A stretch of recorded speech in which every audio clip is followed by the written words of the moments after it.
session is Innovative Practice in Livestock and Agriculture Management. Protein security depends on healthy livestock and sustainable aquaculture. This panel explores innovation in management, practices that improve sustainability and resilience. Okay, good afternoon everyone and welcome to our session on innovative practices in livestock and aquaculture management. These sectors are central to global food security, but they do face big challenges. From feed efficiency and disease management to sustainability and consumer trust. I'm delighted to moderate this discussion with such an experienced panel. So why don't we kick things off with technology and innovation? Ahmed, you're pioneering hydroponic dairy farming. How does your system address the feed security challenge in the Middle East, and what benefits are you seeing for farmers? So we grow animal fresh fodder in the desert using 97% as food. So for a country like Middle Eastern countries, most, if not all, of the animal feed is actually being imported from outside of the country. So in order to help feed security, we need to give farmers some stability over their own local production. And since we have tried this already in several farms, we have seen some amazing results, starting from better cow performance, higher milk yield, and most importantly, better margins for the farmer, so he can continue making milk for us to drink. Thank you. Thank you. Koji, your work in precision breeding and genome editing is at the very frontier of livestock biotech. Can you share the main benefits of genome editing for livestock, and what is it that excites you the most? So main benefit of the precision breeding, we call the genome editing. So we can improve the livestock in faster and more accurate. So for example, the goat project in Mongolia. So we are working on to make cashmere fiber finer and more longer. So this gives the higher value to the market, and also the chicken projects. So we developed sexing before hatching. So we reduce the cost and avoid the unnecessary 𝐾𝐤𝐬𝐬𝐬𝐬𝐬𝐿𝐻. So in these improvement show that how precision breeding to solve the social problems such as animal welfare issue and sustainable issue, and also the about the desertification. So we use genome editing technology to solve the global problem. That's right. Thank you. Laurent, over to you. From your perspective in aquaculture, why is feed efficiency such a critical issue?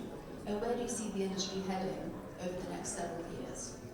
Okay, thank you, and good afternoon, everyone. I think we pushed our panel a little bit in the afternoon after lunch, but we're going to try to make this lively.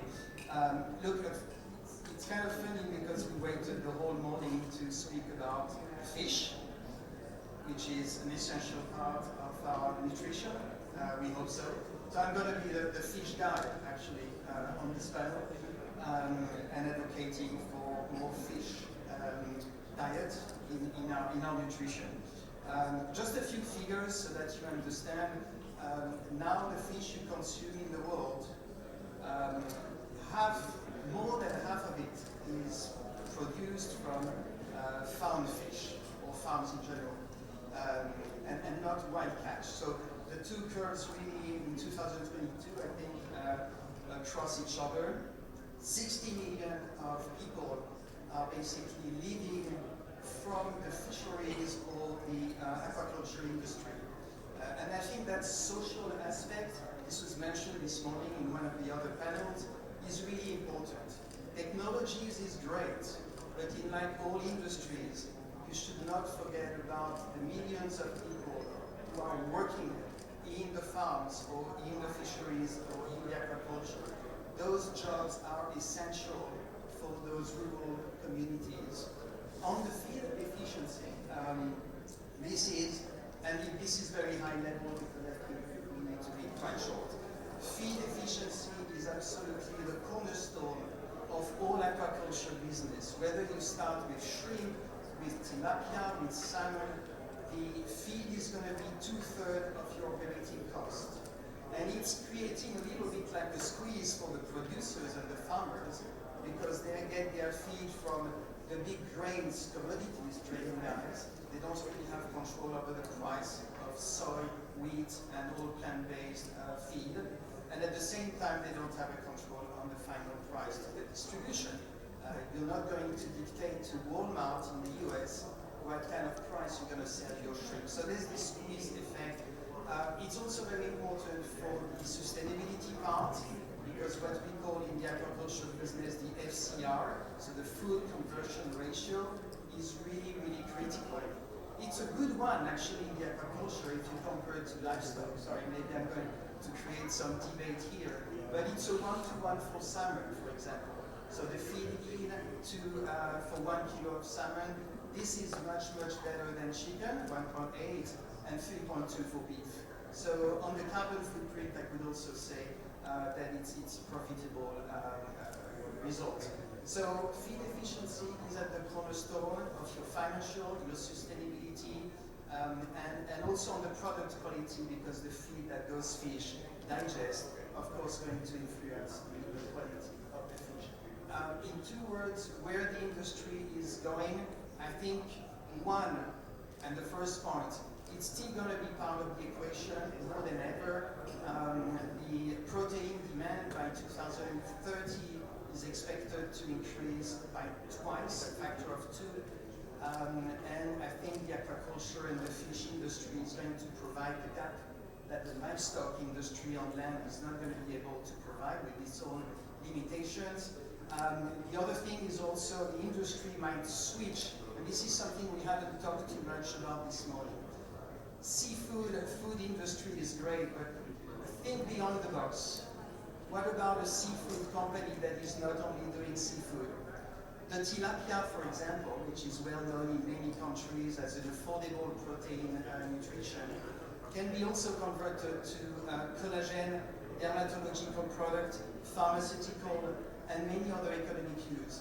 So think to attract investors also on how those byproducts of the fish can be used to attract more investment and create more economic value, because the farming industry in general is a very low margin industry.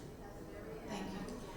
Thank you, Laurent. Well, these are really interesting technologies that we're talking about, but as we know, innovation only really matters if it leads to more sustainable systems. So let's talk about that next.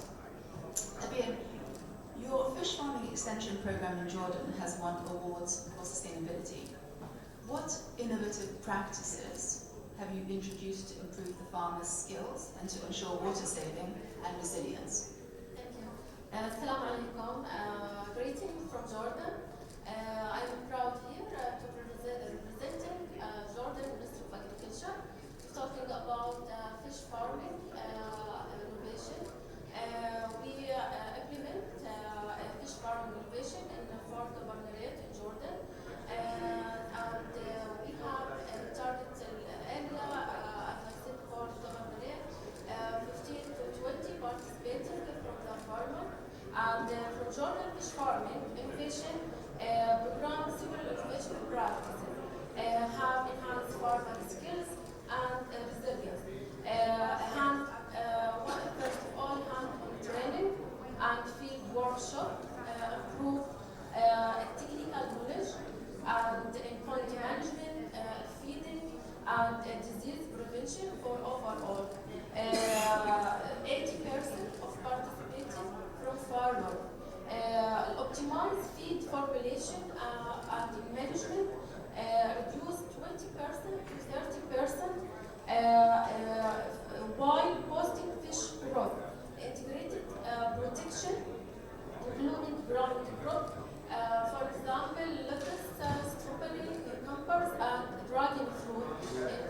governorate, and it got water use by around 30%, and increased overall farm productivity from this innovation. Jordan. Thank you, that's really interesting. And David, you've focused on reducing chemical inputs with microbial and organic solutions. How do you see these kinds of innovations supporting more sustainable livestock and agriculture systems? Well, I guess microbiological support in every possible way, because this is what nature truly is.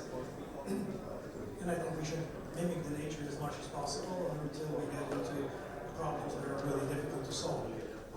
So if we manage to do that, then nowadays we can do that through all kinds of technologies. Some of them are IT technologies, some of them are chemical technologies, like the micronization and nanotechnology and so on that you find in chemistry. We can help the crops be a lot more resilient to pests and be a lot more healthier. That gives a lot of advantages. Obviously, it gives stronger plants, healthier soil, stronger animals. That depends where and how you use it. But it also gives us a lot of advantages, like having no pre-harvest intervals, having no re-entry intervals, and so on. Which means if you use a biopesticide, you can use it until the last day before the harvest, which you cannot do with synthetics because you will have a residue. So we have a lot less residue with using biological products. So I think it's definitely worth exploring that and adopting that as much as possible, and using synthetics only as a last resort, a nuclear option, if you will. When there's nothing else, well, okay, use it so you have something left of your crops. Okay, very interesting. And Laurent, back to you. From your advisory work in aquaculture, where do you see the biggest sustainability challenges today, and which innovations do you think are best placed to address them? Yeah, thank you. I would say briefly three main challenges we would face. The first one is on the feed, so the feed sourcing, for example, and the environmental impact of feed. Feed sourcing would be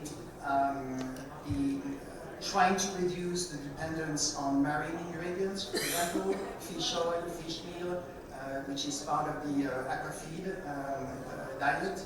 And price-wise, it's not very interesting. So you would need to find potentially some alternative to the current feed ingredients. It's not easy. There are a lot of startups working on the insect feed, for example. Currently, it's not scalable. The business case is weak, but of course, it's going to evolve. The second, I think, challenge and bringing also innovative solutions is about fish health and fish welfare in general. A lot of issues in aquaculture basically are your fish mortality. When you have fish disease. 2 years ago, half of Central America tilapia production was basically destroyed due to some virus.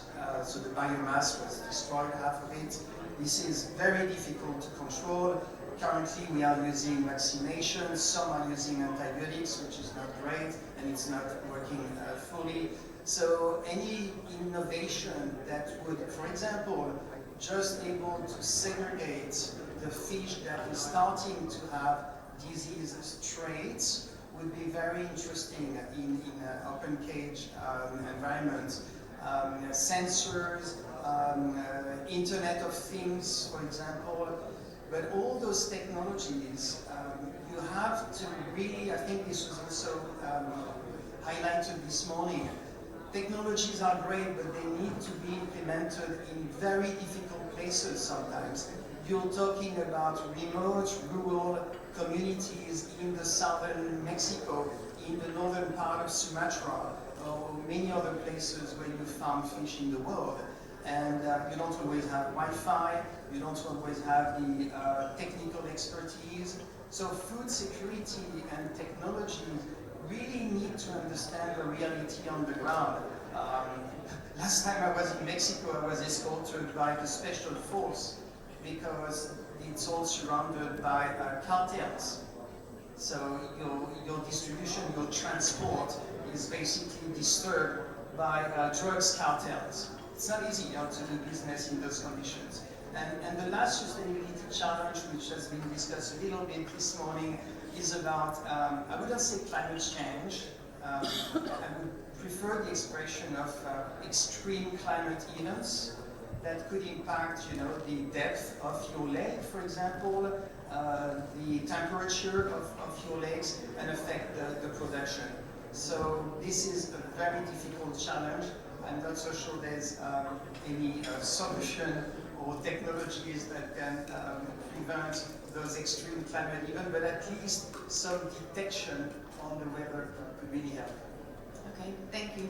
So we've discussed some interesting innovations, but we do know that innovation in itself isn't enough, and scaling it can be a real challenge. So what I'd like to ask the panel is this: what needs to happen to bring some of these ideas to a wider market? Ahmed, I'll go back to you. We know that technology adoption can be difficult for farmers. So what challenges have you faced in scaling your hydroponic dairy model, and how are you addressing them? For sure, main challenge is technology adoption. Getting farmers to try a new technology they have never seen before. And how we manage that, first, is increasing automation. We want it to be as simple as possible to the farmer to use, reducing labor as much as possible. Second is doing some trials with them, pilot trials, for them to see the economic benefit that comes out of these innovations. So, because farmers still need to make money in order to continue farming, so we need to show them some economic gains. And doing that, we can build some trust with the farmer in order to start getting these new innovations implemented on a much wider scale. Thank you. Okay, great. Abeer, your extension program in Jordan has been recognized for its success. What lessons from that experience can be applied to help other regions scale sustainable aquaculture practices? Yeah, thank you for this question, because in Jordan we had the award for the best extension program around the region. Fish farming, one is the importance lesson, data-driven monitoring, and adaptive management, tracking bond condition and bond condition for fish growth and water quality allow farmers to make informed decision that reduce cost and improve productivity.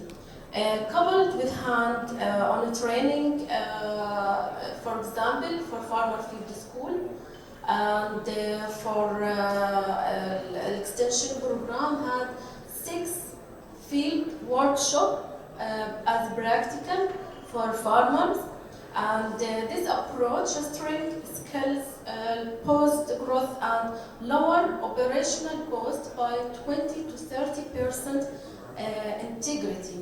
Aquaculture, as I said before, we implement for crop for lettuce and strawberry and for cucumber. The cucumber has a good productivity from the aquaculture, and this is the success story in Jordan. Thank you. Thank you very much. Okay, so we've discussed technology and scale, but at the end of the day, adoption depends on people. So how do we address consumer acceptance so that these technologies really take hold? I'd like to ask the audience a question. By show of hands, how many of you would be willing to try a gene-edited product if it promised better nutrition or sustainability benefits? Okay, an interesting result. So with that in mind, Koji, we know that consumer perceptions can really shape the success of new technologies. So what do you think will help the public feel confident about adopting innovations like precision breeding? So consumer acceptance is very important. So so first, some people worry because the word editing sounds new, right? So when we explain the benefit clearly, so they so many people are more open. So the yeah, so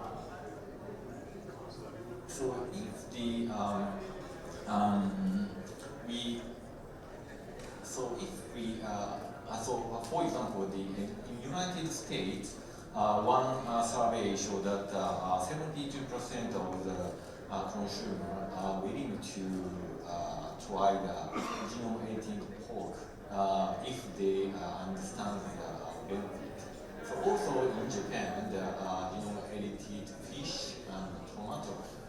Of course, there are some negative opinion, but I think it's natural for new technology introduced. So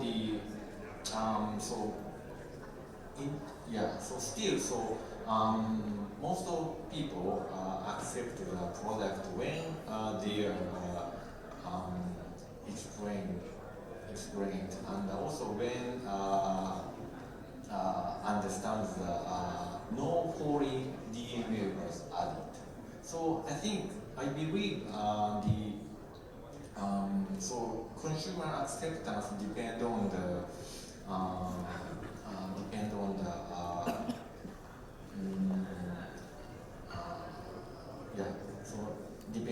transparency.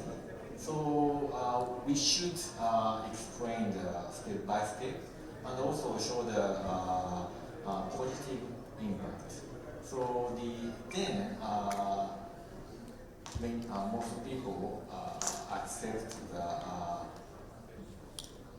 genome editing technology is a useful tool to solve the global problem. Thank you. And my last question will go to you, David. You work on natural agricultural inputs. How important is it to communicate the value of cleaner, residue-free systems to end consumers? Well, it's very important, actually. It's critical because that's where all the demand comes from. And there are two major things that we should do about that. It's education and regulation.